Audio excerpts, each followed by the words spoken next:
So I guess in kind of looking at Gears 3 campaign and the multiplayer, I mean, is there sort of a theme that you saw emerge in the game that kind of typifies it and distinguishes it from, Gears 1 and Gears 2? That is a very, very loaded open question, my friend. Well, I mean, for me, one of the big themes for us was that we wanted Gears 3 not to be this barrier. Like, the people felt like in order to play Gears, you had to really know Gears 1 and you had to really know Gears 2. Good point. And so the theme for me really was about accessibility. We looked at what it was we were doing with the game, and we're saying, like, how do we make this game approachable to anybody? And that we really wanted Gears 3 to be the version you would go to if you've never played before. If you get somebody who said, like, have you ever played Gears? And they go, no. They're like, well, 3 is the perfect one to get into because it's the easiest to play. It's the friendliest to new players. I mean, there's something that we didn't announce because it wasn't part of the beta, but I'll mention it here today, is that competitive multiplayer getting shotgunned in the face tends to be a little bit daunting for people, and so at least I know it is for me. Not in life, just in competitive multiplayer. That's right. Just want to pass that on. So we actually created a casual area. So when you fire up Gears of War for the first time, there's going to be an area there where when you go into competitive multiplayer, it'll say, do you want to play standard or do you want to play casual? And casual actually is an area that you can only get into based on your history of not having played the other previous games. So we look at your Gears 1 achievements, we look at your Gears 2 achievements, we look at whether you played in the beta or not, and if any of these things are true, you don't get in. But if you haven't played any of those things, you can get in. It's like the reverse VIP. Yeah, exactly. So it's those sorts of things. When one of the things we talked to people with Gears of War 2, I said, well, how come you don't play Gears? And she said, well, you don't have aim assist. And we're like, really? And she's like, yeah, I need that alignment where it auto aligns to the target, and you guys don't do that, so I don't do that. And I'm like, really? That's the one thing that's stopping you? And they're like, yeah. And so I said, we got it now. So when you play casual, like if you've played Gears before, play hardcore. But if you haven't played Gears, casual have aim assist. Yeah, you're talking about the left trigger pulling and auto lock on things. Yeah, cool. So Ra, there's a gasp, especially Yes. from right up here. Right. This Gears of War console, what is it? Gears, it is a first time for us Gears of War exclusive console. It comes with 2 controllers, biggest hard drive, 320 gig hard drive. One side.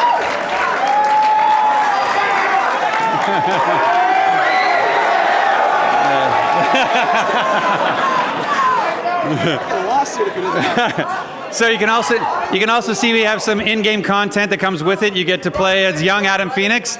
You get to get the Infected Omen weapon set across all 5 weapons. And by the way, when we first announced the Infected Omen set, everybody's like, but dude, it's not animated. That sucks. And so we animated it. So the Infected Omen set is a sort of cool throbbing, pulsing thing. So and we said we were going to give away one of these today at the panel. So. So, in my hand, I have a cog, and this cog is similar to the one that comes in the limited edition. This is the award that Adam Phoenix earned for his service to humanity for inventing the Hammer of Dawn. So, is there another person in this room that has a cog like this? There you go. There's the man who wins this console. And he's packing. So, just come here for a sec. So what we're actually going to do, we're going to ship, this is not the final. Okay. So this man Ryan is going to get your information and we'll ship it to you, but it makes the Crimson Omen sound when you power it on and off. It makes the end of wave sound when you open and close the drive. It is totally cool. Thank you so much. Anyway, congratulations. I appreciate it. Thank you.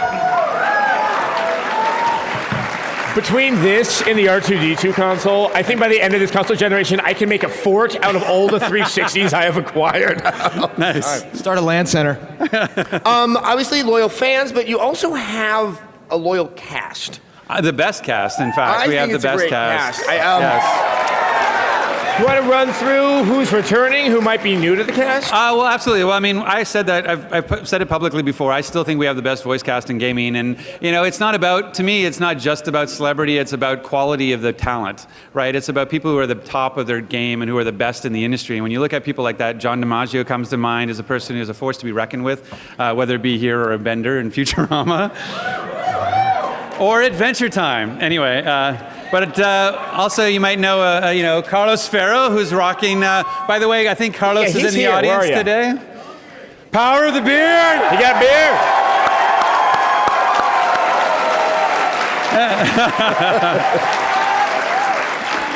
You can tell he's taking the role serious when he's rocking the power of the beard right there. Sexy, sexy beard. Another man he's at the top of his game. He's,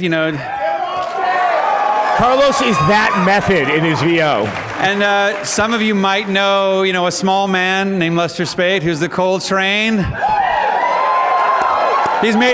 He might actually be in the audience as well.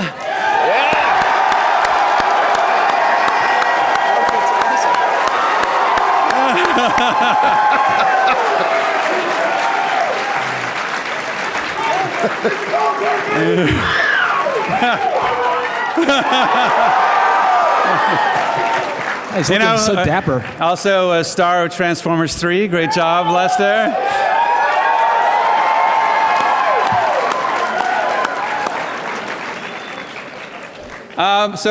We have a new cast member we haven't really announced. So with Clayton Carmine kind of rising up into the ranks of not being our kind of red shirt for Gears, we wanted to introduce you to Cog Gear, and we need to make sure Cliff. Now back to Rod. Now back to Cliff. Now back to Rod.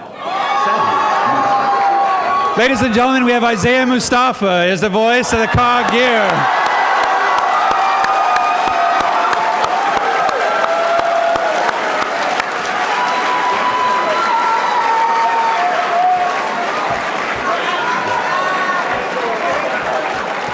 So one of the great things about that casting choice is we're now in Old Spice for the rest of our lives. It's awesome.